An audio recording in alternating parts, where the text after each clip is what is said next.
Chill Chill Talk. Talks. Chill Talk. Chill Talks. Hi everyone, welcome to another episode of Chill Talks podcast where conversations happen. So I am your host, PJ, and tulad ng sinasabi ko usually, it's been a while. Again, 2 weeks na naman, 2 or 3 weeks na naman na nakalipas. It's just that, yun nga, marami ding nangyayari. And it's a blessing in disguise kung bakit parang nadidelay din ng weekly uploads for this podcast because mas napapareflect ako sa mga nangyayari sa akin, sa buhay ko. So, hopefully, you're doing okay as well.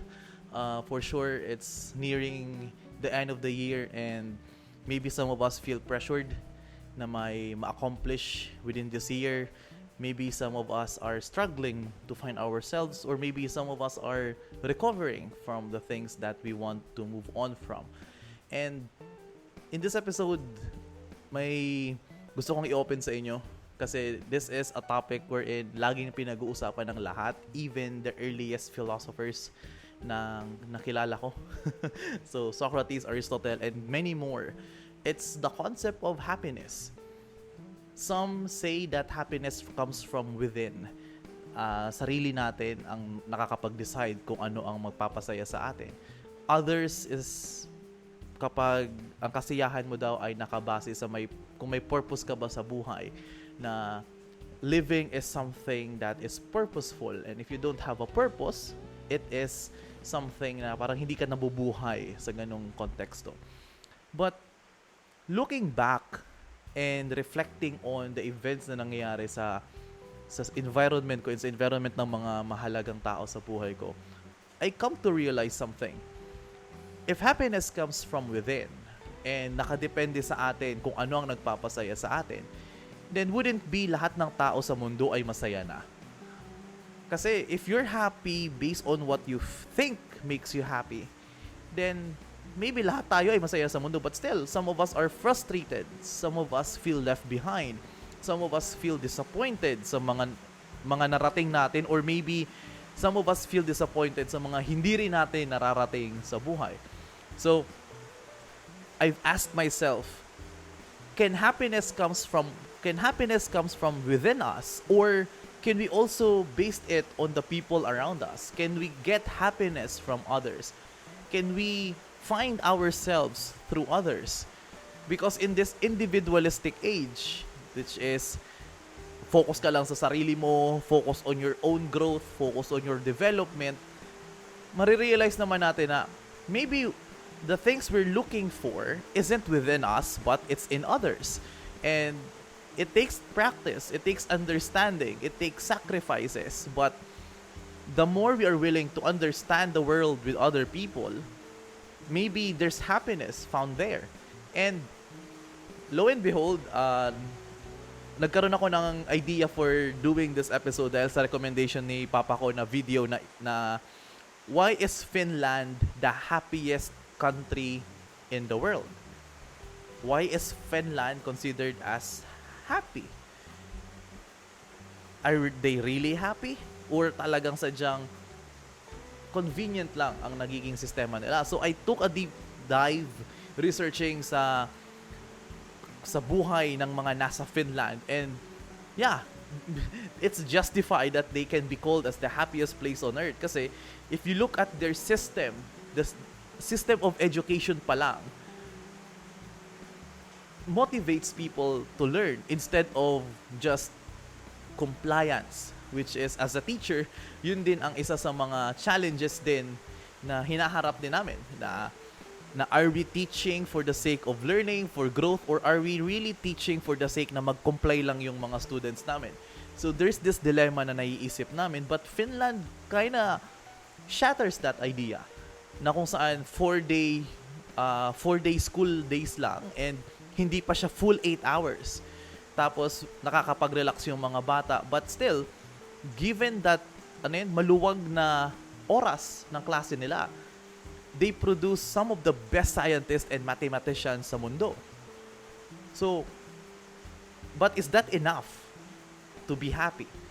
Yun din yung tanong ko. Yes, it's convenient. Yes, it's a good environment to be with. But does it really account to happiness? And the answer is yes. If you are in an environment where you are comfortable, if you are in an environment where you are open, and if you are in an environment where you can be transparent, vulnerable, and do the same with others, then those accounts to happiness. Kaya, bakit tayo nahihirapan maghanap ng kasiyahan natin? Maybe KJ ba tayo? Is it because we ruin the fun for others? Is it because we gatekeep fun for others? And one thing na I took inspiration din in being happy is the content creator Eri Niemann. So, if mapapanood mo to, Sir Eri, hi, kalbo din po ako katulad mo. Parehas po tayong shine bright like a diamond. So, kidding aside, Eri Niemann is a good inspiration for what pertains to a happy group or a happy circle na kailangan natin mapabilang. Because Sir Eri Niemann embodies the concept or the idea na you laugh with the world. Kasi there's this saying na laugh with the world and the world laughs with you, and you frown alone. And again, Eri Niemann is a good example of this kasi kung tutuusin, sa part ng mga lalaki, most of us ay malaking insecurity din ang pagiging kalbo. It's full of stigma. It's full of, ano tawag nito? Ridicule. It's full of jokes na lagi kang inaasar kapag kalbo ka. But even though ganun ang ginagawa kay Sir Eri Niemann, ginagawa niya is, he is accepting it and laughing with the world as it happens. So therefore, the community around him is happy na hindi sa panglalait sa isang tao, but it's happy na kung saan they can share happy moments together, and at the same time, if things get serious, the community is still fully supportive on Eri. So that's another inspiration na nakita ko na, a happy group means everyone has the opportunity to be happy. So kakasabi ko ng happy, hindi pa nga natin na-define. What makes you happy? Right now, are you happy? Some say that what we do will make us happy. But that's not the case. What if masaya ka magnakaw? So, is it really genuine happiness or is it just greed? Diba? So, is it happiness that gives us purpose? Is it happiness that gives us pleasure? And there's this TikTok. I forgot the creator. I am so sorry. But if I do, I will link it sa podcast episode na ito. There was this TikTok short na nakita ko na, if you feel it around your body, it's happiness. If you feel it in your face, it's shame. So mga ganong fun facts lang na how you feel in something in your body is what you genuinely feel. Sabi, kapag ang feeling mo ay nasa tiyan, it's intuition. So, if it's all around your body, it's happiness. So, it's amazing to know na you can feel different kinds of emotion, pero isang part lang siya ng katawan ng apektado sa atin. But if you feel happiness, everything around you is happy. But at the same time, what if kahit anong ganda ng environment mo, you still can't find happiness? And that's a reality na kinakaharap din ng mga maraming tao. Na nasa kanila na ang lahat, but still, they're not happy. And it reflected din sa mga naging past experience ko and the past mistakes that I did. Na yes, before may mga ganito akong taong nasa buhay ko na parang hindi ko na-appreciate. Then parang I thought so long as pumapabor sa akin, masaya na ako. But I was wrong. If you really want to find happiness, at least be the one creating the environment where others have the access to be happy. Yes, maybe a good education system, a good government, a good ganito cannot make you individually happy. But it's better to have an opportunity na magkaroon ng access sa mga ganong bagay kaysa sa wala. Kasi if you want to recover, you have different venues na pwede kang mag-reach out. And how can we apply it in a small scale level sa buhay natin? Well, like I always said, everything is simple. You just make the environment around you happy. Make the system open. Open for criticism, open for feedback, open for honesty. And at the same time, open. And at the same time, make it open for humor, which is very important.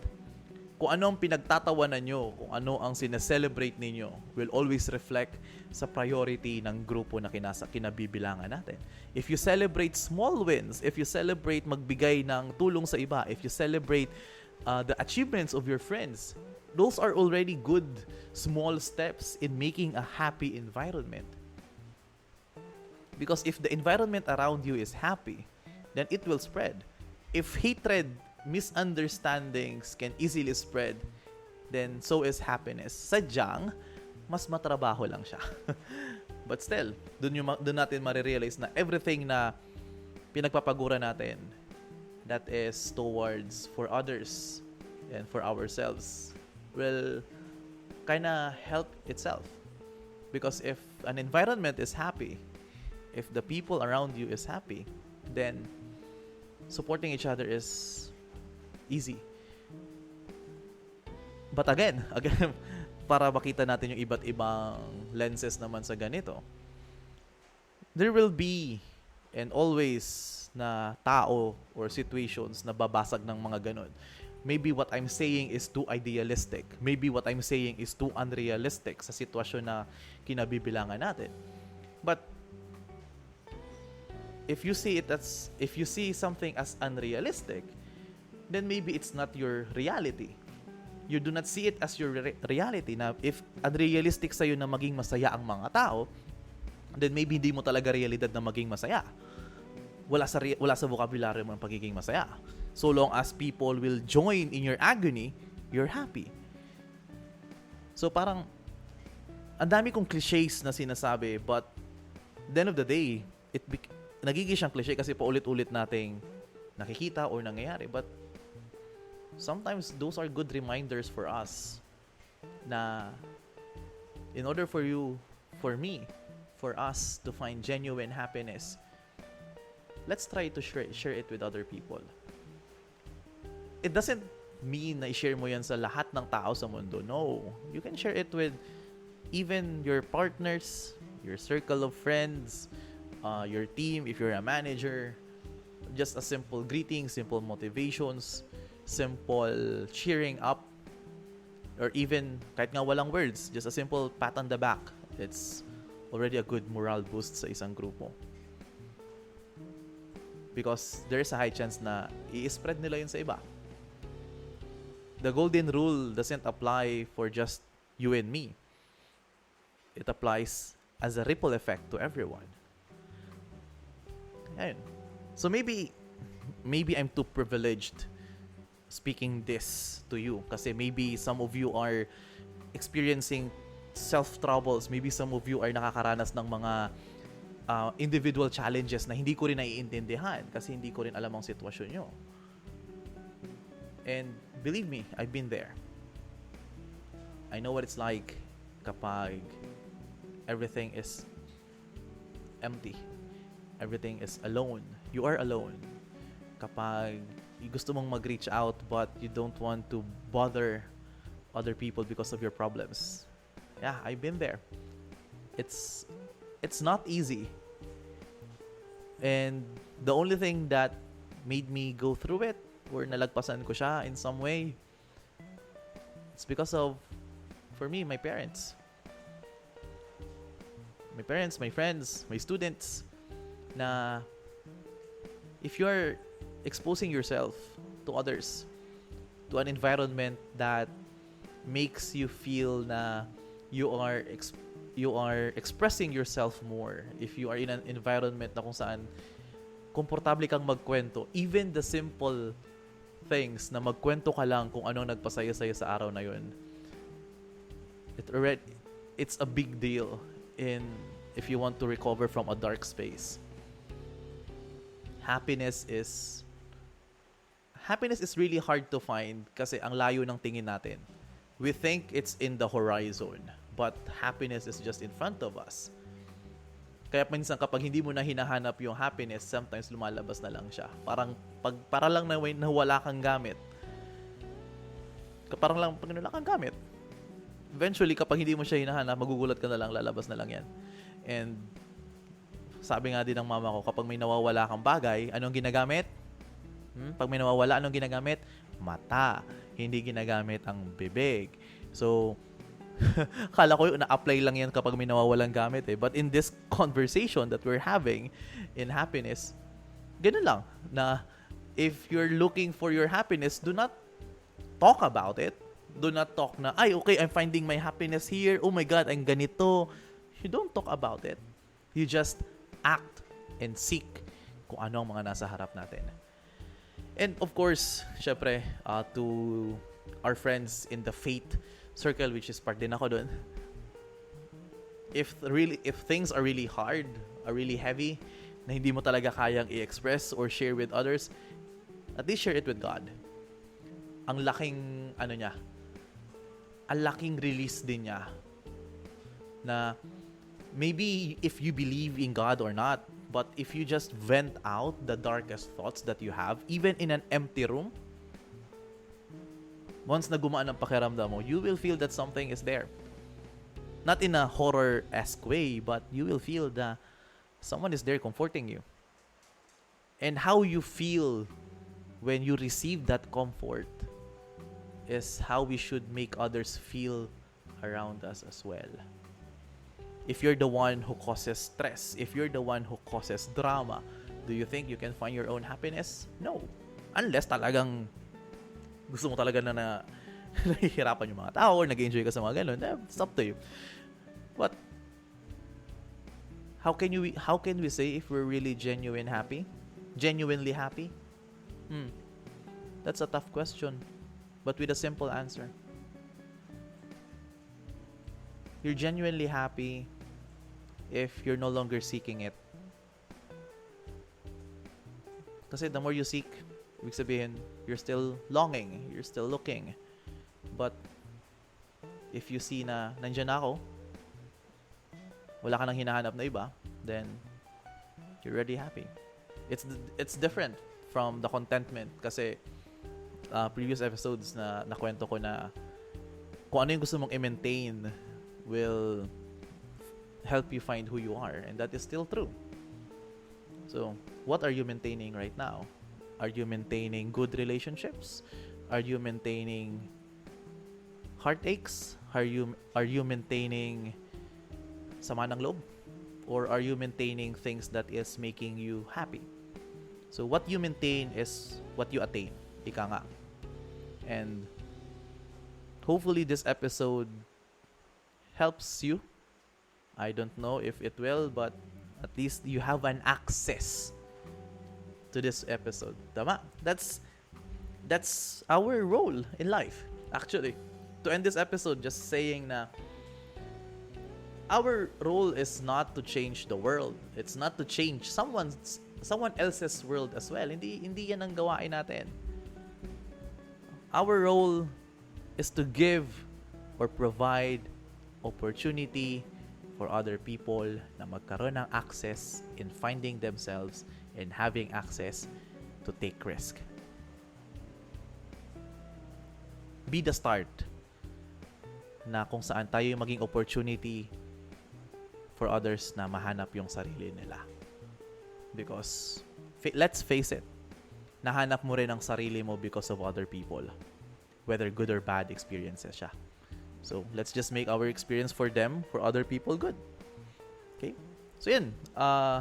Thank you so much for listening. Even though this is a short conversation, I really miss you guys. Sa mga nagko-comments, especially sa emails, I really appreciate the reach outs. And don't worry, this podcast will still continue. Marami pa kaming gustong ikwento and marami pa akong gustong i-share sa inyo.